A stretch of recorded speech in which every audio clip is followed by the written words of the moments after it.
ಒಂದು ಕಡೆ Donald Trump ಆರ್ಥಿಕ ಚದುರಂಗ ಆಟವನ್ನು ಜಗತ್ತಿನಾದ್ಯಂತ ಆಡ್ತಾ ಇದ್ದರೆ, ಮತ್ತೊಂದು ಕಡೆ ಭಾರತದ ಭೂಭಾಗವಾಗಿದ್ದಂತಹ ಇವತ್ತಿನ ಪಾಕ್ ಅಕ್ಯುಪೈಡ್ ಕಾಶ್ಮೀರ್ POK, ಪಾಕಿಸ್ತಾನ ಆಕ್ರಮಿತ ಕಾಶ್ಮೀರ ಅಂತ ನಾವೇನು ಕರಿತೀವಿ, ಅಲ್ಲಿ ಆಗ್ತಾ ಇರುವಂತಹ ಬೆಳವಣಿಗೆಗಳನ್ನು ನೋಡಿದ್ದೀವಿ. ಮೊನ್ನೆ ಪಾಕಿಸ್ತಾನ ಸೇನೆ ನಡೆಸಿದಂಥ ಹಿಂಸಾಚಾರ, ಅವರು ಮಾಡಿದಂತಹ ದಾಳಿಯ ಪರಿಣಾಮವಾಗಿ ಚಿಕ್ಕನಾದಂತಹ ಮಕ್ಕಳು ಸೇರಿದಂತೆ ಮಹಿಳೆಯರು ಸೇರಿದಂತೆ 30 ಜನ ಬಲಿಯಾಗಿದ್ದರು. ಇದೇ ಪಾಕ್ ಅಕ್ಯುಪೈಡ್ ಕಾಶ್ಮೀರದಲ್ಲಿ. ಯಾವ ಕಾರಣಕ್ಕಾಗಿ? ಒಂದು ಪ್ರತಿಭಟನೆ ಮಾಡಿದ್ದರ ಕಾರಣಕ್ಕಾಗಿ. ಜಾಕ್ ಎನ್ನುವಂತಹ ಒಂದು ಪೊಲಿಟಿಕಲ್ ಪಾರ್ಟಿ, ಆ ಪಾರ್ಟಿಯ ನೇತೃತ್ವದಲ್ಲಿ ಒಂದು ಪ್ರತಿಭಟನೆ ಆಗಿತ್ತು. ಆ ಪ್ರತಿಭಟನೆಯನ್ನು ಹತ್ತಿಕ್ಕಬೇಕು ಅನ್ನುವ ಕಾರಣಕ್ಕಾಗಿ ಯಾರು? ಇದೇ ಪಾಕಿಸ್ತಾನದ ಇಸ್ಲಾಮಾಬಾದ್ ಸರ್ಕಾರ ಪ್ರತಿಭಟನೆ ಹತ್ತಿಕ್ಕಬೇಕು ಅಂತ ದಾಳಿಯನ್ನು ಮಾಡಿತು. 30 ಜನ ಘಟನೆಯಲ್ಲಿ ಮೃತಪಟ್ಟರು. ಯಾಕೆ ಪಾಕಿಸ್ತಾನ ಈ POKಯನ್ನು ಇಷ್ಟು ಕೀಳಮಟ್ಟದಲ್ಲಿ ನಡೆಸಿಕೊಳ್ಳುತ್ತೆ? ಏನು ಕಾರಣ? ಭಾರತದ ಭೂಭಾಗ ಆಗಿತ್ತು. ನಾವು ಮೊನ್ನೆ ಅದರ ಕಥೆ ಎಲ್ಲವನ್ನು ಕೂಡ ನೋಡಿದ್ವಿ, ಏನೇನಾಯಿತು ಘಟನೆಯಲ್ಲಿ ಏನು ಅಂತ. ಈ ಪಾಕ್ ಅಕ್ಯುಪೈಡ್ ಕಾಶ್ಮೀರವನ್ನು 2 ವಿಭಾಗಗಳಾಗಿ ಪಾಕಿಸ್ತಾನ ನೋಡುತ್ತೆ. ನಿಮಗೆ ಗಮನಿಸಬೇಕಾದ ಸಂಗತಿ ಅಂತ ಹೇಳಿದರೆ, ಪಾಕಿಸ್ತಾನ ಇದನ್ನು ವಶಪಡಿಸಿಕೊಂಡಿದೆ. ಆದರೆ ಪಾಕಿಸ್ತಾನದ ಸಂವಿಧಾನದಲ್ಲಿ ಪಾಕಿಸ್ತಾನ ಆಕ್ರಮಿತ ಕಾಶ್ಮೀರಕ್ಕೆ ಮಾನ್ಯತೆ ಇಲ್ಲ. ಇದು ಗಮನಿಸಬೇಕಾದಂತಹ ಸಂಗತಿ. ಅವತ್ತು ಹರಿಸಿಂಗ್ ರಾಜ ಇದ್ದಾಗ ದಾಳಿ ಮಾಡಿದಾಗ ವಶಪಡಿಸಿಕೊಂಡ್ರು, ಹೋಯಿತು, ಎಲ್ಲವೂ ಕೂಡ ಓಕೆ. ಆದರೆ ಪಾಕಿಸ್ತಾನದ ಸಂವಿಧಾನದಲ್ಲಿ ಪಾಕ್ ಅಕ್ಯುಪೈಡ್ ಕಾಶ್ಮೀರಕ್ಕೆ ಯಾವುದೇ ಮಾನ್ಯತೆ ಇಲ್ಲ. ಹೀಗಾಗಿ ಈ ರೀತಿಯಾಗಿ ಇವರನ್ನು ನಡೆಸಿಕೊಳ್ಳೋ ಪ್ರಯತ್ನ. ಪ್ರತ್ಯೇಕ ರಾಷ್ಟ್ರಪತಿ ಇದ್ದಾರೆ, ಪ್ರತ್ಯೇಕ ಸರ್ವೋಚ್ಚ ನ್ಯಾಯಾಲಯ ಇದೆ, ಪ್ರತ್ಯೇಕವಾದಂಥ ಮುಖ್ಯಮಂತ್ರಿಗಳು, ಪ್ರತ್ಯೇಕವಾದಂಥ ಪ್ರಧಾನಿಗಳು, ಎಲ್ಲವೂ ಕೂಡ ಪ್ರತ್ಯೇಕ. ಆದರೆ ಇಸ್ಲಾಮಾಬಾದ್ನಲ್ಲಿರುವಂತಹ ಸರ್ಕಾರ ಮಾತ್ರ ಇವರನ್ನು ಜುಟ್ಟು ಹಿಡಿದು ಆಡಿಸುವಂತಹ ಪ್ರಯತ್ನವನ್ನು ಮಾಡ್ತಾರೆ. ಯಾಕೆ ಈ ಕೀಳರಿಮೆ? ಏನಾಗ್ತಾ ಇದೆ ಡೀಟೇಲ್ಸ್ ನೋಡ್ತಾ ಹೋಗೋಣ. ಪಾಕ್ ಆಕ್ರಮಿತ ಕಾಶ್ಮೀರದಲ್ಲಿ ಬೆಂಕಿ. ಬೆಲೆ ಏರಿಕೆ, ಭ್ರಷ್ಟಾಚಾರ ಮತ್ತು ತೆರಿಗೆಯ ವಿರುದ್ಧ ಪಾಕ್ ಅಕ್ಯುಪೈಡ್ ಕಾಶ್ಮೀರದ ಜನರೆಲ್ಲ ಪ್ರತಿಭಟನೆಗೆ ಏರಿದರು. ನಾನು ಮೊನ್ನೆಯೂ ಕೂಡ ಹೇಳ್ತಾ ಇದ್ದೆ, ಚುನಾವಣೆ ಅಕ್ರಮ, ಅದಾದ ನಂತರ ಬೆಲೆ ಏರಿಕೆ, ಭ್ರಷ್ಟಾಚಾರ, ಪಾಕಿಸ್ತಾನದ ಹಸ್ತಕ್ಷೇಪ, ಆಹಾರ ದರ ಏರಿಕೆ ಆಗ್ತಾ ಇರೋ ಇವೆಲ್ಲದರ ಬಗ್ಗೆ ಪೊಲೀಸರು ಗೋಲಿಬಾರ್ ಇವರಿಗೆ 20ಕ್ಕೂ ಹೆಚ್ಚು ಮಂದಿ ಎಲ್ಲ ಮೃತಪಟ್ಟಿದ್ದಾರೆ ಅಂತ. 1 kg ಗೋಧಿ ಹಿಟ್ಟಿನ ಬೆಲೆ 400 ರೂಪಾಯಿ ಆಗಿದೆ ಅಂತ ಜಂಟಿ ಅವಾಮಿ ಕ್ರಿಯಾ ಸಮಿತಿ ಜಾಕ್ ಅಂತ ಇವರು ಪ್ರತಿಭಟನೆ ಮಾಡ್ತಾ ಇದ್ದಾರೆ. ವಿದ್ಯುತ್ ಸಂಪನ್ಮೂಲಗಳ ಶೋಷಣೆ ಆಗ್ತಾ ಇದೆ, ಆರ್ಥಿಕ ಬಿಕ್ಕಟ್ಟಾಗ್ತಾ ಇದೆ, ಹಣದುಬ್ಬರ ಆಗ್ತಾ ಇದೆ ಅಂತ. ಈಗ ನೋಡಿ, ಪಾಕಿಸ್ತಾನದ ರೂಪಾಯಿ PKR ಏನಿದೆ ಸಂಪೂರ್ಣವಾಗಿ ಡಾಲರ್ ಎದುರುಗಡೆ ಕುಸಿತ ಆಗ್ತಾ ಇದೆ. ಹೀಗಾಗಿ ಗೋಧಿ ಹಿಟ್ಟು ಅಟಾ ಹಿಟ್ಟು ಅಂತ ಕರೀತಾರೆ. ಈ ಗೋಧಿ ಹಿಟ್ಟಿನ ದರ ವಿಪರೀತವಾಗಿ ಏರಿಕೆ ಆಗಿದೆ. 300ರಿಂದ 400 PKR ಇದೆ ಅಂತ. ಈಗ ನಮ್ಮಲ್ಲಿ ರೇಷನ್ ಶಾಪ್ಗಳಿದೆ, ನ್ಯಾಯಬೆಲೆ ಅಂಗಡಿಗಳಿದೆ. ಅಲ್ಲಿ ಪ್ರದೇಶಕ್ಕೆ ಅನುಗುಣವಾಗಿ ಜೋಳವನ್ನು ಕೊಡ್ತಾರೆ, ರಾಗಿ ಕೊಡ್ತಾರೆ, ಅಕ್ಕಿ ಅಂತೂ ಕಾಮನ್ನಾಗಿ ಕೊಡ್ತಾರೆ.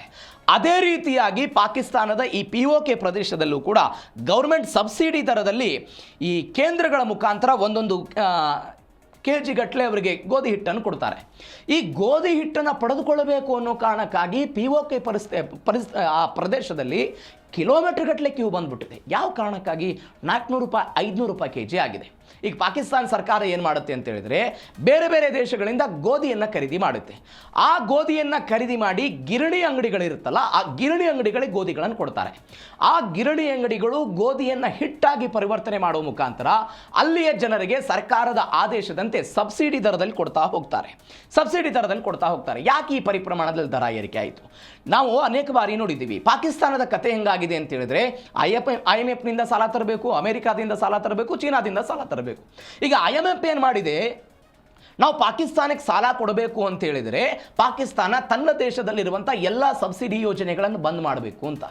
ಹಿಂದೆ ಪಾಕಿಸ್ತಾನ ಏನು ಮಾಡ್ತಾ ಇತ್ತು, ಇದು ಭಾರತದ ಭೂಭಾಗ ಆಗಿತ್ತು, ನಾವು ವಶಪಡಿಸ್ಕೊಂಡಿದ್ದೀವಿ. ಈ ವಶಪಡಿಸಿಕೊಂಡಿದ್ದರ ಕಾರಣಕ್ಕಾಗಿ ಅವರು ಏನು ಮಾಡ್ತಾ ಇದ್ರು ಅಂತ ಹೇಳಿದರೆ, ಈ POKಯ ಜನರಿಗೆ ಸಬ್ಸಿಡಿ ದರದಲ್ಲಿ ಈ ಗೋಧಿ ಹಿಟ್ಟನ್ನು ಅನೇಕ ವರ್ಷಗಳಿಂದ ಕೊಡ್ತಾ ಬಂದಿದ್ರು. ಇದರ ಇದೀಗ ಏನು ಮಾಡಿದ್ರು ಅಂತ ಹೇಳಿದರೆ, ಈ ಗೋಧಿ ಹಿಟ್ಟಿನ ದರವೂ ಕೂಡ ಹೋಗಿದೆ. ಮತ್ತೊಂದು ಬೆಳವಣಿಗೆ ಏನಾಯಿತು ಅಂತ ಹೇಳಿದರೆ, ನೀವು ರೇಷನ್ ಡಿಪೋಗಳ ಮುಖಾಂತರ ಇವೆಲ್ಲವೂ ಕೊಡ್ತಾ ಇದ್ರು. ಪಾಕಿಸ್ತಾನ ಮತ್ತು ಈ ವಿವಾದಿತ ಅನ್ನುವಂತಹ ಕಾರಣಕ್ಕಾಗಿ, ಪಾಕಿಸ್ತಾನ ಮತ್ತು ಭಾರತದ ನಡುವಿನ ವಿವಾದಿತ ಪ್ರದೇಶ ಅನ್ನುವ ಕಾರಣಕ್ಕಾಗಿ ಇವರು ಸಬ್ಸಿಡಿ ದರದಲ್ಲಿ ಕೊಡ್ತಾ ಇದ್ರು. ಇದೀಗ ಆ ಸಬ್ಸಿಡಿಯು ಕೂಡ ಬಂದಾಗಿದೆ. 2023ರಲ್ಲಿ ನಾನು ಆವಾಗಲೇ ಹೇಳಿದ್ನಲ್ಲ, ಜಂಟಿ ಅವಾಮಿ ಕ್ರಿಯಾ ಸಮಿತಿ ಎನ್ನುವಂತಹ ಪಾರ್ಟಿ ಅಲ್ಲಿಯ ಸರ್ಕಾರದ ವಿರುದ್ಧ ಪ್ರತಿಭಟನೆಯನ್ನೆಲ್ಲ ಮಾಡ್ತಾ ಬಂದರು. ಈ ಪ್ರತಿಭಟನೆ ವ್ಯಾಪಕವಾಗಿ ಇದೀಗ ಈ ಪರಿಪ್ರಮಾಣದಲ್ಲಿ 20 ಜನ ಮೃತಪಟ್ಟಿದ್ದಾರೆ ಎನ್ನುವಂತಹ ಸುದ್ದಿಗಳು ಬರ್ತಾ ಇದೆ. ಮತ್ತೊಂದು ಬೆಳವಣಿಗೆ ಏನಾಯಿತು ಅಂತ ಹೇಳಿದರೆ, ಇಸ್ಲಾಮಾಬಾದ್ಗೆ POK ಕೈಗೊಂಬೆ ಆಗಿಬಿಟ್ಟಿದೆ ಅಂತ. ನಾನು ಅವಾಗಲೇ ಹೇಳಿದೆ, POKಯನ್ನು ಸಂವಿಧಾನದಲ್ಲಿ ಇಲ್ಲ, ಮಾನ್ಯತೆ ಇಲ್ಲ ಅಂತ. ಏನಿದೆ, 42 ಸ್ಥಾನಗಳಿಗೆ ಜುಲೈ 27ನೇ ತಾರೀಕಿಗೆ ಚುನಾವಣೆ ಘೋಷಣೆ ಆಗಿದೆ. ನಿರಾಶ್ರಿತರ ಹೆಸರಲ್ಲಿ 12 ಸ್ಥಾನಗಳು ಮೀಸಲಾತಿಯಲ್ಲಿ ಇರೋದು. 12 ಸ್ಥಾನಗಳು ಮೀಸಲಾತಿಯಲ್ಲಿದೆ. ಹೆಂಗಿದು ಘಟನೆ ಅಂತ ಹೇಳಿದರೆ, ನೀವು ನೋಡಿ, ಒಟ್ಟು 53 ವಿಧಾನಸಭಾ ಕ್ಷೇತ್ರಗಳು, 44 ಕ್ಷೇತ್ರಗಳಿಗೆ ಚುನಾವಣೆ ನಡೀಬೇಕು. ಇನ್ನು 8 ಮಹಿಳೆಯರು, ತಾಂತ್ರಿಕ ತಜ್ಞರಿಗೆಲ್ಲ ಮೀಸಲಿಡಲಾಗುತ್ತೆ. 12 ಸ್ಥಾನಗಳಲ್ಲಿ ಮೀಸಲು. ಏನಿದು? ಇದೇ 12 ಸ್ಥಾನಗಳ ಮೀಸಲು ವಿಚಾರದಲ್ಲಿ ಪ್ರತಿಭಟನೆ ಆಗ್ತಾ ಇರೋದು. ಏನಿದು? 1947ರಲ್ಲಿ ಪಾಕಿಸ್ತಾನ ಪ್ರತ್ಯೇಕವಾಗುವಾಗ ಮತ್ತು 1965ರ ಭಾರತ ಮತ್ತು ಪಾಕಿಸ್ತಾನದ ಯುದ್ಧದ ಸಮಯದಲ್ಲಿ ಯಾರ್ಯಾರು ಜಮ್ಮು ಕಾಶ್ಮೀರದ ನಿರಾಶ್ರಿತರದಲ್ಲ, ಭಾರತಕ್ಕೆ ಸೇರಿರುವಂಥ ಜಮ್ಮು ಕಾಶ್ಮೀರದ ನಿರಾಶ್ರಿತರು, ಇವತ್ತಿನ ಪಂಜಾಬ್ ಪ್ರಾಂತ್ಯ, ಸಿಂಧ್ ಪ್ರಾಂತ್ಯ ಸೇರಿದಂತೆ ಕರಾಚಿಯಲ್ಲೆಲ್ಲ ನೆಲೆಸಿದಾರಲ್ಲ, ಅವರಿಗೆ 12 ಸ್ಥಾನಗಳನ್ನು ಮೀಸಲಾಗಿ ಕೊಡುತ್ತೆ. ಆದರೆ ಈ 12 ಸ್ಥಾನಗಳಿಗೆ ಮತದಾನ ನಡೆಯುವುದು POKಯಲ್ಲಿ ಅಲ್ಲ. ಇದು ಗಮನಿಸಬೇಕಾದ ಸಂಗತಿ. ಉಳಿದಂತಹ 20 ಸ್ಥಾನಗಳಿಗೆ ಎಲ್ಲವೂ, ಉಳಿದಂತಹ 33 ಜನರಿಗೆ ಎಲ್ಲವೂ ಕೂಡ ಏನಾಗುತ್ತೆ ಅಂದರೆ POK ಪ್ರದೇಶದಲ್ಲಿ ಚುನಾವಣೆ ಆಗುತ್ತೆ. ಈ 12 ಮೀಸಲು ಸ್ಥಾನಗಳಿಗೆ ಪಾಕಿಸ್ತಾನದ ವಿವಿಧ ಪ್ರಾಂತ್ಯಗಳಲ್ಲಿ ಚುನಾವಣೆ ಆಗುತ್ತೆ. ಯಾರು ನಿಯಂತ್ರಣ ಮಾಡ್ತಾರೆ? ಪಾಕಿಸ್ತಾನದ ಸರ್ಕಾರ ನಿಯಂತ್ರಣ ಮಾಡುತ್ತೆ, ಪಾಕಿಸ್ತಾನದ ಸೈನ್ಯಾಧಿಕಾರಿಗಳು ನಿಯಂತ್ರಣ ಮಾಡ್ತಾರೆ. ಇದೀಗ ಜಾಕ್ ಎನ್ನುವಂತಹ ಪೊಲಿಟಿಕಲ್ ಪಾರ್ಟಿ ಮತ್ತು ಇವರೆಲ್ಲರ ಆಕ್ಷೇಪ ಇರೋದು, ಆ 12 ಜನರನ್ನು ಕೂಡ ತಮಗೆ ತಕ್ಕಂತೆ ಕುಣಿಯುವಂತಹ ನಾಯಕರನ್ನ ಆಯ್ಕೆ ಮಾಡಿಕೊಂಡು ಬರ್ತಾರೆ. ಹೀಗಾಗಿ POK ಮೇಲೆ ಅಕ್ಷಮ್ಯ ಅಪರಾಧಗಳು ನಡೀತಾ ಇದೆ ಅಂತ ಅವರು ಹೇಳೋದು. 53 ಸ್ಥಾನ ಪೈಕಿ 12 ಮೀಸಲು, 8 ನಾಮನಿರ್ದೇಶನ ಆಗುತ್ತೆ, ಉಳಿದಿದ್ದು 20 ಸ್ಥಾನ. ಅದರಲ್ಲಿ 20 ಆಯಿತು, ಉಳಿದಿದ್ದು 33ಕ್ಕೆ ಕೇವಲ 33 ಜನರು ಮಾತ್ರ ಜನರಿಂದ ಆಯ್ಕೆ ಆಗ್ತಾರೆ. ಇದು ಅಕ್ಷಮ್ಯ ಅಪರಾಧ ಅಂತ ಅವರು ಹೇಳ್ತಾ ಇರೋದು. ನೀವು ನೋಡಿ, ಪಾಕಿಸ್ತಾನ ಈ ಪ್ರದೇಶವನ್ನು 2 ಭಾಗ, ಇದು ಭಾರಿ ಇಂಪಾರ್ಟೆಂಟು, 2 ಭಾಗವಾಗಿ ಡಿವೈಡ್ ಮಾಡಿ ಆಳ್ವಿಕೆಯನ್ನು ಮಾಡುತ್ತೆ. ಯಾವ್ಯಾವುದು? ಆಜಾದ್ ಜಮ್ಮು ಆ್ಯಂಡ್ ಕಾಶ್ಮೀರ್ ಅಂತ ಕರೀತಾರೆ, ಗಿಲ್ಗಿಟ್ ಮತ್ತು ಬಾಲಿಸ್ತಾನ್ ಅಂತ ಕರೀತಾರೆ. ಈ ಆಜಾದ್ ಆ್ಯಂಡ್ ಜಮ್ಮು ಕಾಶ್ಮೀರ್ ಏನಿದೆ, ಇದು ಭಾರತಕ್ಕೆ ಗಡಿ ಹೊಂದಿಕೊಂಡಿರುವಂತಹ ಪ್ರದೇಶ. ಇಲ್ಲಿ ಪ್ರತ್ಯೇಕವಾದಂತಹ ಪ್ರಧಾನಮಂತ್ರಿಗಳು, ಪ್ರತ್ಯೇಕವಾದಂತಹ ಆಡಳಿತ ಎಲ್ಲವೂ ಕೂಡ ಇದೆ. ಆದರೆ ಇನ್ನೊಂದು ಗಿಲ್ಗಿಟ್ ಮತ್ತು ಬಾಲ್ಟಿಸ್ತಾನ್ ಇದೆಯಲ್ಲ, 2009ರಲ್ಲಿ ಇದಕ್ಕೆ ಮರುನಾಮಕರಣವನ್ನು ಮಾಡಿ ಇಲ್ಲಿ ಯಾವುದೂ ಕೂಡ ಪ್ರತ್ಯೇಕವಾದಂಥದ್ದಿಲ್ಲ. ಇಲ್ಲೆಲ್ಲದರ ನೇರ ಹಿಡಿತ ಯಾರ್ದು ಅಂತ ಹೇಳಿದ್ರೆ ಪಾಕಿಸ್ತಾನದ ಸರ್ಕಾರದ ನೇರ ಆಡಳಿತ ಇದೆ. ಈ ಕಾರಣಕ್ಕಾಗಿ POK ಜನ ಏನು ಹೇಳ್ತಿದ್ದಾರೆ? ಭಾರತಕ್ಕೆ ನಾವು ಸೇರ್ಪಡೆ ಆಗ್ತೀವಿ ಅಂತ ಅವರೆಲ್ಲರ ಚರ್ಚೆ ಆಗ್ತಾ ಇರೋದು. ಈ ಮುಖಾಂತರ ಇಸ್ಲಾಮಾಬಾದ್ ಸರ್ಕಾರದ ಕೈಗೊಂಬೆಯಾಗಿ POK ಇದೆ. ಸಂಪತ್ತು ಲೂಟಿ POK ಜನರಿಗೆ ನಾಮ, ಸಂಪತ್ತನ್ನು ಲೂಟಿ ಮಾಡ್ತಾರೆ. ಮನೆಯೂ ಕೂಡ ನಾವು ಚರ್ಚೆ ಮಾಡಿದ್ವಿ. ಏನೇನದು? POKಯ ಸಂಪನ್ಮೂಲವನ್ನು ಬಳಸಿ ಪಾಕಿಸ್ತಾನಕ್ಕೆ 15% ವಿದ್ಯುತ್ ಪೂರೈಕೆ ಆಗುತ್ತೆ. ಮಂಗಲ ಅಣೆಕಟ್ಟಿನಿಂದ ವಿದ್ಯುತ್ತನ್ನು ಪಡೆದು ಸ್ಥಳೀಯರಿಗೆ ನೀಡದೆ ಪಾಕ್ ವಂಚನೆ ಮಾಡ್ತಾ ಇದೆ. ಪ್ರಾಂತ್ಯದ ರತ್ನಗಳು, ಚಿನ್ನದ ಅದಿರು, ಅರಣ್ಯ ಸಂಪತ್ತು ಎಲ್ಲವನ್ನು ಕೂಡ ಅವರು ಚೀನಾದ ಪಾಲಾಗ್ತಾ ಇದೆ. POK ಭೂಮಿಯನ್ನು ವಶಪಡಿಸ್ಕೊಳ್ತಾ ಇದೆ. ಚೀನಾ ಎನ್ನುವಂತಹ ಸುದ್ದಿಗಳು ಬರ್ತಾ ಇದೆ. ಚೀನಾ ವಶಪಡಿಸ್ಕೊಳ್ತಾ ಇದೆ. ಅಮೂಲ್ಯ ಖನಿಜ ಮತ್ತು ರತ್ನಗಳಿದೆ. ಜಲವಿದ್ಯುತ್, ನದಿ, ಹಿಮನದಿ ಇದೆ. ಮಂಗ್ಲಾ ಅಣೆಕಟ್ಟಾಗಿರ್ಬೋದು, ನೀಲಂ ಜೇಲಂ ಆಗಿರ್ಬೋದು, ಕೋಹಾಲ್ ಜಲವಿದ್ಯುತ್ ಯೋಜನೆ ಇದೆ. POK ಜನರಿಗೆ ದುಬಾರಿ, ಅಲ್ಲಿಯ ಜನರಿಗೆ ಅತ್ಯಂತ ಕಡಿಮೆ ದರ. ಇದಕ್ಕೊಂದು ಬೆಸ್ಟ್ ಎಕ್ಸಾಂಪಲ್ ಅಂತ ರಾಹುಲ್ ಕೋಟ್ನಲ್ಲಿ ಒಂದು ಮನೆ ಇದೆ. ಆ ರಾಹುಲ್ ಕೋಟ್ನಲ್ಲಿರುವಂತಹ ಒಬ್ಬ ವ್ಯಕ್ತಿಯ ಮನೆಗೆ ನೀಲಂ ಮತ್ತು ಜೇಲಂ ಎನ್ನುವಂತಹ ಈ ಜಲವಿದ್ಯುತ್ ಇದೆಯಲ್ಲ, ಆ ಜಲವಿದ್ಯುತ್ ಇವರ ಕಣ್ಣಿಗೆ ಕಾಣಿಸುತ್ತೆ. ಅಣೆಕಟ್ಟಿದೆಯಲ್ಲ, ಅದು ಕಾಣಿಸುತ್ತೆ. ಇಲ್ಲಿ ವಿದ್ಯುತ್ ಉತ್ಪಾದನೆ ಆಗುತ್ತಂತ ಇಲ್ಲಿ ನಿಂತುಕೊಂಡಿರುವಂಥ ಒಬ್ಬ ವ್ಯಕ್ತಿಗೆ ಅದು ಕಾಣಿಸುತ್ತೆ. ಆ ಮುಖಾಂತರ ಅಲ್ಲಿ ಏನಾಗುತ್ತೆ ಅಂತ ಹೇಳಿದರೆ, ಸಾವಿರಾರು ಮೆಗಾ ವಿದ್ಯುತ್ ಉತ್ಪಾದನೆ ಅಲ್ಲಿ ಆಗುತ್ತೆ. ಅಲ್ಲಿ ಉತ್ಪಾದನೆ ಆಗುವಂಥ ಸಾವಿರಾರು ಮೆಗಾವ್ಯಾಟ್ ವಿದ್ಯುತ್ ಎಲ್ಲಿಗೆ ಹೋಗುತ್ತೆ? ಪಾಕಿಸ್ತಾನದ ವಿವಿಧ ಪ್ರಾಂತ್ಯಗಳು ಹೋಗುತ್ತೆ. ಆದರೆ ಯಾವ ಪ್ರದೇಶದಲ್ಲಿ, ರಾವಲ್ಕೋಟ್ನ ಪ್ರದೇಶದಲ್ಲಿ ವಿದ್ಯುತ್ ಉತ್ಪಾದನೆ ಆಗುತ್ತಲ್ಲ, ಆ ಪ್ರದೇಶದ ಜನರಿಗೆ ದಿನದ 16 ಗಂಟೆ ವಿದ್ಯುತ್ ಇರಲ್ಲ. ಗಮನಿಸಬೇಕಾದ ಸಂಗತಿ. ವಿದ್ಯುತ್ ಉತ್ಪಾದನೆ ಆಗೋದು ಇಲ್ಲಿ, ಅದು ಹೋಗೋದು ಪಾಕಿಸ್ತಾನದ ಪಂಜಾಬ್ ಪ್ರಾಂತ್ಯ, ಕರಾಚಿ ಪ್ರಾಂತ್ಯ, ಸಿಂಧ್ ಪ್ರಾಂತ್ಯ, ಬೇರೆ ಬೇರೆ ಕಡೆಗಳೆಲ್ಲ ಹೋಗುತ್ತೆ. ಇಲ್ಲಿ ವಿದ್ಯುತ್ ಉತ್ಪಾದನೆ ಆಗುವಂಥ ಸ್ಥಳಕ್ಕೆ 16 ಗಂಟೆ ಕರೆಂಟ್ ಇರಲ್ಲ. ಓಕೆ, ವಿದ್ಯುತ್ ಇರಲ್ಲ. ಓಕೆ, ಆದರೆ ನಾಳೆ ವಿದ್ಯುತ್ ಬಿಲ್ ಬಂದಾಗಲೂ ಕೂಡ ಪಾಕಿಸ್ತಾನಕ್ಕೆ ವಿದ್ಯುತ್ ಹೋದರೂ ಕೂಡ POKಗೆ ಕರೆಂಟ್ ಇರಲ್ಲ. ಇಲ್ಲಿ 25,000 ರೂಪಾಯಿ ಪಾಕಿಸ್ತಾನ ಮೌಲ್ಯದ ದರದಲ್ಲಿ 25,000 ರೂಪಾಯಿ ಕರೆಂಟ್ ಬಿಲ್ ಬರುತ್ತೆ. ಇದರ ವಿರುದ್ಧ ಅವರ ಪ್ರತಿಭಟನೆ ಇದೆ. ಇದರ ವಿರುದ್ಧ ಅವರು ಪ್ರತಿಭಟನೆ ಮಾಡ್ತಾ ಇದ್ದಾರೆ. ನಾವು ವಿದ್ಯುತ್ತೇ ಬಳಸಲ್ಲ, ನಮಗೆ ವಿದ್ಯುತ್ ದರ ದುಬಾರಿ ಆಗ್ತಾ ಇದೆ ಅಂತ ಜನರೆಲ್ಲರೂ ಕೂಡ ರೋಷಿಗೆ ಹೋಗಿ ಪ್ರತಿಭಟನೆ ಮಾಡ್ತಾ ಇರೋದು. ಅರಣ್ಯವನ್ನು ಕೂಡ ಕಡಿತಾ ಇದ್ದಾರೆ. ಇತ್ಯಾದಿ ಸುದ್ದಿಗಳು POKಯಿಂದ ಬರ್ತಾ ಇದೆ. ಮತ್ತೊಂದು ಬೆಳವಣಿಗೆ ಏನಾಗಿದೆ ಅಂತ ಹೇಳಿದರೆ, ಇದೇ ವಿಚಾರದಲ್ಲಿ ಅಂದು ಒಂದು ಬೆಳವಣಿಗೆಗಳಾಗಿತ್ತು. ಸಾಹಸದ ಕತೆ ಇದು. 1947ರಲ್ಲಿ ಪಾಕ್ ಸೇನೆಯನ್ನು, ಶ್ರೀನಗರವನ್ನು ಒಬ್ಬ ವ್ಯಕ್ತಿ, ಶೇರ್ವಾನಿ ಅಂತ, ನಾನು ಮೊನ್ನೆ ಒಂದು ಕತೆ ಹೇಳಿದ್ದೆ ನಿಮಗೆ. ಹರಿಸಿಂಗ್ ಎನ್ನುವಂತಹ ರಾಜ ಸ್ವತಂತ್ರವಾಗಿ ಮಾಡಬೇಕು ಅಂತ ಬಯಸಿದ್ದ. ಅದಾದ ನಂತರ ಭಾರತ ಜೊತೆಗೆ ಕೈ ಜೋಡಿಸೋದು, ಅದಾದ ನಂತರ ಪಾಕಿಸ್ತಾನ ಬೆನ್ನಿಗೆ ಚೂರಿ ಹಾಕಿ ದಾಳಿ ಮಾಡೋದಕ್ಕೆ ಅವರೆಲ್ಲ ಬಂದಿದ್ರು ಅಂತ. ಏನಾಗಿತ್ತು ಘಟನೆ ಅಂತ ಹೇಳಿದರೆ, ನೀವು ಗಮನಿಸಬೇಕಾದ ಸಂಗತಿ ಅಂತೆ 1947ರಲ್ಲಿ ಆದಂತಹ ಘಟನೆ. ಬುಡಕಟ್ಟು ಸಮುದಾಯದ ಮುಖಾಂತರ ಅವರೆಲ್ಲ ಬರ್ತಾರೆ. ಬಂದ ನಂತರ ಆಕ್ರಮಣಕಾರಿಗಳೆಲ್ಲ ಬಂದು ಅವರು ಈಗಾಗಲೇ ಏನು ಮಾಡಿದರು, ಬಾರಾಮುಲ್ಲಾವನ್ನು ವಶಪಡಿಸ್ಕೊಂಡು ಬಿಟ್ಟಿದ್ರು. ಬಾರಾಮುಲ್ಲಾದ ನಂತರ ಅವರ ಗುರಿ ಏನಾಗಿತ್ತು ಅಂತ ಹೇಳಿದರೆ ಶ್ರೀನಗರದ ವಿಮಾನ ನಿಲ್ದಾಣ ಆಗಿತ್ತು. ಶ್ರೀನಗರವನ್ನು ನಾವು ವಶಪಡಿಸಿಕೊಂಡು ಬಿಟ್ಟರೆ ಸಂಪೂರ್ಣವಾಗಿ ಜಮ್ಮು ಕಾಶ್ಮೀರ ನಮ್ದಾಗುತ್ತೆ ಎನ್ನುವಂತಹ ಪರಿಕಲ್ಪನೆಯಲ್ಲಿ ಈ ಬುಡಕಟ್ಟು ಸಮುದಾಯದ ಮುಖಾಂತರ ಬಂದಂತಹ ಈ ಆಕ್ರಮಣಕಾರಿಗಳಿದ್ದರು. 1947 ಅಕ್ಟೋಬರ್ 26ನೇ ತಾರೀಕಿಗೆ ಸಶಸ್ತ್ರಧಾರಿಗಳಾಗಿದ್ದರು. ಆ ಸಮಯದಲ್ಲಿ ಕಾಶ್ಮೀರದಲ್ಲಿ ಒಬ್ಬ ವ್ಯಕ್ತಿ ಇರ್ತಾರೆ, ಶೆರ್ವಾನಿ ಅಂತ. ಆ 19 ವರ್ಷದ ಮಕ್ಬುಲ್ ಶೆರ್ವಾನಿ ಏನು ಮಾಡಿಬಿಡ್ತಾನೆ, ಈ ಆಕ್ರಮಣಕಾರಿಗೆ ಇಲ್ಲ ನಾನು ದಾರಿ ತೋರಿಸ್ತೇನೆ ನಿಮಗೆ ಅಂತ. ದಾರಿ ತೋರಿಸ್ತೇನೆ, ಕೇವಲ 1 ಗಂಟೆ, ಬಾರಾಮುಲ್ಲಾದಿಂದ ನೀವು ಶ್ರೀನಗರಕ್ಕೆ ಹೋಗೋದಕ್ಕೆ ಬೇಕಾದಂತಹ ಸಮಯ ಕೇವಲ 1 ಗಂಟೆ, ನಾನು ನಿಮಗೆ ದಾರಿ ತೋರಿಸ್ತೀನಿ, ಅತ್ಯಂತ ವೇಗವಾಗಿ ಹೋಗ್ಬೋದು ಇತ್ಯಾದಿ ಇತ್ಯಾದಿ ಎಲ್ಲ ಹೇಳಿ ಅಲ್ಲಿಂದ 1 ಗಂಟೆ ಸಮಯ ಅಂತೇಳಿ ಒಪ್ಕೊಳ್ತಾನೆ. ಪಾಕಿಸ್ತಾನಿಯರು ಯಾಕೆ ಒಪ್ಕೊಳ್ತಾರೆ ಅಂತ ಹೇಳಿದರೆ, ಈ ಶೇರ್ವಾನಿ ಎನ್ನುವಂಥ ಒಬ್ಬ ವ್ಯಕ್ತಿ ಮುಸ್ಲಿಂ ಅನ್ನುವಂತಹ ಒಂದು ಕಾರಣಕ್ಕಾಗಿ. ಎರಡನೇದ್ದು, ಆ ವ್ಯಕ್ತಿ ಒಂದು ಪೊಲಿಟಿಕಲ್ ಪಾರ್ಟಿಯ ಕಾರ್ಯಕರ್ತ ಆಗಿರ್ತಾನೆ. 2, ಮೂರನೇದ್ದು, ಆ ವ್ಯಕ್ತಿಗೆ ಸ್ಪಷ್ಟವಾಗಿ ಉರ್ದು ಮಾತನಾಡೋದಕ್ಕೆ ಬರ್ತಾ ಇರುತ್ತೆ. ಉರ್ದು ಮಾತನಾಡ್ತಾ ಇರ್ತಾನೆ ಶೇರ್ವಾನಿ. ಈ ಕಾರಣಕ್ಕಾಗಿ ಆತನ ಮಾತುಗಳನ್ನು ಒಪ್ಕೊಳ್ತಾರೆ, ಎಲ್ಲವೂ ಕೂಡ ಆಗುತ್ತೆ. ಇದಾದ ನಂತರ ಅವ್ರು ಏನು ಮಾಡ್ತಾರೆ ಅಂತ ಹೇಳಿದರೆ, ಶ್ರೀನಗರಕ್ಕೆ ಹೋಗೋದಕ್ಕೆ ಒಂದು ಹೈವೇ ಇರುತ್ತೆ.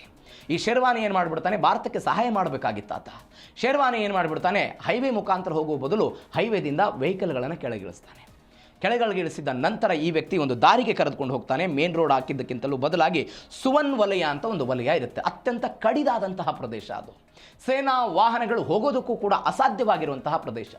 ಸುಮಾರು 48 ಗಂಟೆಗಳ ಕಾಲ ಗಿರಿಗಟ್ಲೆ ಥರ ಪಾಕಿಸ್ತಾನದಿಂದ ಬಂದಂಥ ಎಲ್ಲರನ್ನು ತಿರುಗಾಡಿಸಿ ಅವರ ಹಾದಿ ತಪ್ಪಿಸಿಬಿಡ್ತಾನೆ. ಈ ಹಾದಿ ತಪ್ಪಿಸಿದ ನಂತರ ತನ್ನ ಪೊಲಿಟಿಕಲ್ ಪಾರ್ಟಿಯ ಕಾರ್ಯಕರ್ತರಿಗೆ ಹೇಳ್ತಾರೆ, ಪಾಕಿಸ್ತಾನದವರು ದಾಳಿ ಮಾಡ್ತಿದ್ದಾರೆ, ಭಾರತ ಸರ್ಕಾರಕ್ಕೆ ಎಚ್ಚೆತ್ತುಕೊಳ್ಳೋದಕ್ಕೆ ಹೇಳಿ ಅಂತ. ಈ ಅಲರ್ಟ್ ಹೋದ ತಕ್ಷಣ ಭಾರತ ಸರ್ಕಾರ ಏನು ಮಾಡುತ್ತೆ ಅಂತ ಹೇಳಿದರೆ, ಶ್ರೀನಗರದ ಅಂತಾರಾಷ್ಟ್ರೀಯ ವಿಮಾನ ನಿಲ್ದಾಣ ಇರುತ್ತೆ, ಆ ವಿಮಾನ ನಿಲ್ದಾಣ ತಮ್ಮ ಹತೋಟಿಗೆ ತೆಗೆದುಕೊಂಡು ಬಿಡ್ತಾರೆ. ಅದಾದ ನಂತರ ಈ ವ್ಯಕ್ತಿ ನಮಗೆ ದಾರಿ ತಪ್ಪಿಸಿದ ಅಂಥೇಳಿ 14 ಗುಂಡುಗಳನ್ನು ದೇಹಕ್ಕೆ ಮೊಳೆ ಹೊಡೆದು 14 ಗುಂಡುಗಳನ್ನು ಈ ವ್ಯಕ್ತಿ ಮೇಲೆ ಇದೇ ಆಕ್ರಮಣಕಾರರು ಎದುರಿಸಿದರು. ಅಂದರೆ ಅವತ್ತು ಈ ವ್ಯಕ್ತಿ ಚಾಣಾಕ್ಷತನದಿಂದ ಈ ಕಡೆ ಹೋಗಬಾರದು, ಬದಲಾಗಿ ಈ ಕಡೆ ಹೋಗಬೇಕು ಅನ್ನುವಂತಹ ಒಂದು ಮಾತನ್ನು ಹೇಳಿದ್ನಲ್ಲ, ಅದರ ಭಾಗವಾಗಿ ಆ ವ್ಯಕ್ತಿಯ ಸಾಹಸ. ಹೀಗಾಗಿ ಈತನನ್ನು ಬಾರಾಮುಲ್ಲದ ಸಿಂಹ ಅಂತ ಕರೀತಾರೆ. ಬಾರಾಮುಲ್ಲದ ಸಿಂಹ ಅಂತಲೂ ಕೂಡ ಈ ವ್ಯಕ್ತಿಯನ್ನು ಕರೀಲಾಗುತ್ತೆ. ಮತ್ತೊಂದು, ವಿಭಜನೆಯ ಕೂಗು 4 ಹೋಳಾಗುತ್ತಾ ಪಾಕಿಸ್ತಾನ ಅಂತ. ಮೊನ್ನೆ ನಾವು ಇದ್ರ ಬಗ್ಗೆ ಚರ್ಚೆ ಮಾಡಿದ್ವಿ. ಪಾಕಿಸ್ತಾನದ 4 ಭಾಗ ಆಗಿಬಿಡುವುದು ಅಂತ. ಒಂದು ಕಡೆ POK, ಮತ್ತೊಂದು ಕಡೆ ಬಲೂಚಿಗಳು ಪ್ರತಿಭಟನೆ, ಮತ್ತೊಂದು ಕಡೆ ಈ ಅಫ್ಘಾನ್ ಗಡಿಯ ವಿಚಾರಕ್ಕೆ ಸಂಬಂಧಪಟ್ಟಂತೆ ಆಗ್ತಾ ಇರುವಂತಹ ಬೆಳವಣಿಗೆ, ಮತ್ತೊಂದು ಕಡೆ ಸಿಂಧಿಗಳು ಕೂಡ ಅಲ್ಲಿ ಪ್ರತಿಭಟನೆ ಮಾಡ್ತಾ ಇದ್ದಾರೆ. POK ಬೆನ್ನಲ್ಲೇ ಗಿಲ್ಗಿಟ್ ಬಾಲ್ಟಿಸ್ತಾನದಲ್ಲೂ ಕೂಡ ಶಿಯಾ ಸಮುದಾಯ ಎದ್ದುಬಿಟ್ಟಿದೆ. ಬಲೂಚಿಸ್ತಾನದಲ್ಲಿ ಚೀನಾ ಮತ್ತು ಪಾಕ್ ಸೇನೆ ವಿರುದ್ಧ BLA ಗೆರಿಲ್ ಯುದ್ಧ ಮಾಡ್ತಾ ಇದ್ದಾರೆ. ಬಲೂಚಿಸ್ತಾನ್ ಲಿಬರಲೈಸೇಷನ್ ಆರ್ಮಿ ಅಂತ ಅವರೆಲ್ಲ ವಿಮೋಚನಾ ಚಳವಳಿ ಮಾಡ್ತಾ ಇದ್ದಾರೆ. ಯಾವ ಕಾರಣಕ್ಕಾಗಿ, ಅಲ್ಲಿಯೂ ಕೂಡ ಚಿನ್ನ ರತ್ನ ಅಲ್ಲಿ ಸಂಪತ್ತಿದೆ ಸಿಕ್ಕಾಪಟ್ಟೆ, ಅದನ್ನು ಲೂಟಿ ಹೊಡೆದು ಬಿಟ್ಟಿದ್ದಾರೆ ಇವರು. ಈ ಕಾರಣಕ್ಕಾಗಿ ನಮಗೊಂದು ಪ್ರತ್ಯೇಕ ದೇಶ ಬೇಕು ಅಂತ ಸಿಂಧು ದೇಶದ ಚಳವಳಿ ಆಗ್ತಾ ಇದೆ. ಪಂಜಾಬ್ ಪ್ರಾಂತ್ಯ ಇದು. ಪಂಜಾಬ್ ಪ್ರಾಂತ್ಯವನ್ನು ಇವರು ಅತಿ ಹೆಚ್ಚು ಪರಿಗಣನೆಗೆ ತೆಗೆದುಕೊಳ್ತಾರೆ. ಸಿಂಧ್ ಪ್ರಾಂತ್ಯವನ್ನೆಲ್ಲ ಕೈ ಬಿಟ್ಟುಬಿಟ್ಟಿದ್ದಾರೆ ಅಂತ ಅವರೆಲ್ಲ ಅಳ್ತಾ ಇರೋದು. ಮತ್ತೊಂದು ಕಡೆ ಪಶ್ತೂನಿಸ್ತಾನ್ ಅಂತ ನಾನು ಮೊನ್ನೆ ಹೇಳಿದೆ, ಪಶ್ತೂನಿಗಳು ಅಂತಿದ್ದಾರೆ. ಅಫ್ಘಾನಿ ಮತ್ತು ಪಾಕಿಸ್ತಾನದಲ್ಲೆಲ್ಲ ಬೇರ್ಪಟ್ಟು ಹೋಗ್ಬಿಟ್ಟಿದ್ದಾರೆ. ಪಶ್ತೂನಿಸ್ತಾನ್ ಪ್ರತ್ಯೇಕ ರಾಷ್ಟ್ರ ಆಗಬೇಕು ಅಂತ ಅವರೊಂದು ಬೇಡಿಕೆ ಇಟ್ಟಿರೋದು. ಈ ಎಲ್ಲ ಕಾರಣಕ್ಕಾಗಿ ಮತ್ತೊಂದು ಕಡೆ POKಯಲ್ಲಿ ಆಗ್ತಾ ಇರುವಂಥ ಬೆಳವಣಿಗೆ, ಅವರು ನಮ್ಮ ಕಡೆ ಹೋಗ್ತಾರೆ ಅಂತ. ಇವೆಲ್ಲದರ ಹೊರತಾಗಿ ಕೊನೆಗೆ ಪಾಕಿಸ್ತಾನ ಕುಡಿಯೋದು ಒಂದು ಪ್ರಾಂತ್ಯ, ಅದು ಪಾಕಿಸ್ತಾನದ ಪಂಜಾಬ್ ಪ್ರಾಂತ್ಯ. ಆ ಮುಖಾಂತರ 4 ಹೋಳಾಗುತ್ತೆ ಅಂತ ಸದ್ಯಕ್ಕೆ ಬರ್ತಾ ಇರುವಂಥ ಡೀಟೇಲ್ಸ್ ಏನಾಗುತ್ತೆ ಕಾದು ನೋಡೋಣ. ಮತ್ತೊಂದು, POK ಭಾರತದ ವಶ ಆಗುತ್ತಾ, ಇಂಥದ್ದೊಂದು ಪ್ರಶ್ನೆ. 1994ರಲ್ಲಿ ಭಾರತದ ಲೋಕಸಭೆ ಮತ್ತು ರಾಜ್ಯಸಭೆಯಲ್ಲಿ POK ಭಾರತದ ಅಂಗ ಅಂತ ಒಂದು ನಿರ್ಣಯವನ್ನು ಪಾಸ್ ಮಾಡಿದ್ದನ್ನು ನಾವೆಲ್ಲ ನೋಡಿದ್ದೀವಿ. ಒಂದಲ್ಲ ಒಂದು ಸಮಯಕ್ಕೆ ಭಾರತದ ಅಂಗವಾಗಿ POK ಇದ್ದೇ ಇರುತ್ತೆ, ಅದನ್ನು ತೆಗೆದುಕೊಳ್ಳೋದಕ್ಕೆ ನಾವೆಲ್ಲ ಪ್ರಯತ್ನವನ್ನು ಪಡ್ತೀವಿ ಅಂತ 1994ರಲ್ಲಿ ರಾಜ್ಯಸಭೆ ಮತ್ತು ಲೋಕಸಭೆಯಲ್ಲಿ ಎಲ್ಲವೂ ಕೂಡ ಆಗಿದ್ದ ಚರ್ಚೆಯನ್ನು ನೋಡಿದ್ದೀವಿ. ಅದಾದ ನಂತರ 2014ರಲ್ಲಿ ಅಧಿಕಾರಕ್ಕೆ ಬಂದಿರುವಂತಹ ನರೇಂದ್ರ ಮೋದಿ ಸರ್ಕಾರವು ಕೂಡ ಇದರಲ್ಲಿ ಸ್ವಲ್ಪ ಪ್ರಯತ್ನವನ್ನು ಪಡ್ತಿದೆ ಅನ್ನುವಂತಹ ಸುದ್ದಿಗಳು ಬರ್ತಾ ಇದೆ.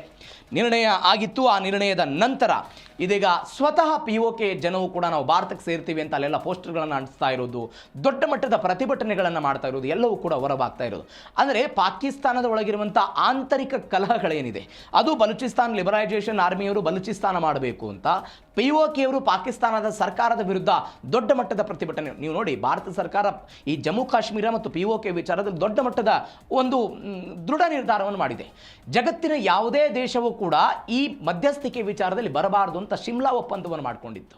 ಯಾರು ಕೂಡ ಇದನ್ನು ಬಂದು ಬಗೆಹರಿಸಿಕೊಳ್ಳುವಂತಹ ಪ್ರಯತ್ನವನ್ನು ಮಾಡಬಾರ್ದು, ಮಾತುಕತೆಗೆ ವೇದಿಕೆ ಆಗಬಾರ್ದು. ಇದು ಎರಡು ದೇಶಗಳ ನಡುವೆ ಇರುವಂತಹ ಬಿಕ್ಕಟ್ಟು, ಎರಡೂ ದೇಶಗಳು ಮಾತ್ರ ಮಾತುಕತೆಯ ಮುಖಾಂತರ ಬಗೆಹರಿಸಿಕೊಳ್ಬೇಕು ಅಂತ. ವಿಶ್ವಸಂಸ್ಥೆಗೂ ಕೂಡ ಜಮ್ಮು ಕಾಶ್ಮೀರದ ವಿಚಾರ ಹೋಗಿದ್ದನ್ನು ನೋಡಿದ್ದೀವಿ. ಇದೊಂದು ಐತಿಹಾಸಿಕ ಬೆಳವಣಿಗೆಗಳಾಗಿದೆ.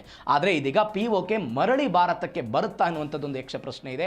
ಯಾಕಂದರೆ ಪಾಕಿಸ್ತಾನದ ಆರ್ಥಿಕ ವ್ಯವಸ್ಥೆಗಳು ಅದು ಕುಸಿದು ಹೋಗ್ತಾ ಇರುವಂತಹ ರೀತಿ, ಅದಾದ ನಂತರ POK ಜನ ಎಲ್ಲರೂ ಕೂಡ ರೊಚ್ಚಿಗೆದ್ದಿದ್ದನ್ನು ನಾವು ನೋಡ್ತಾ ಇದ್ದೀವಿ. ಇದಾದ ನಂತರ ಏನಾಗುತ್ತೆ ನೋಡೋಣ. ಭಾರತ ಸರ್ಕಾರ ಈ ನಿಟ್ಟಿನಲ್ಲಿ ಏನಾಗುತ್ತೆ ಕಾದು ನೋಡೋಣ.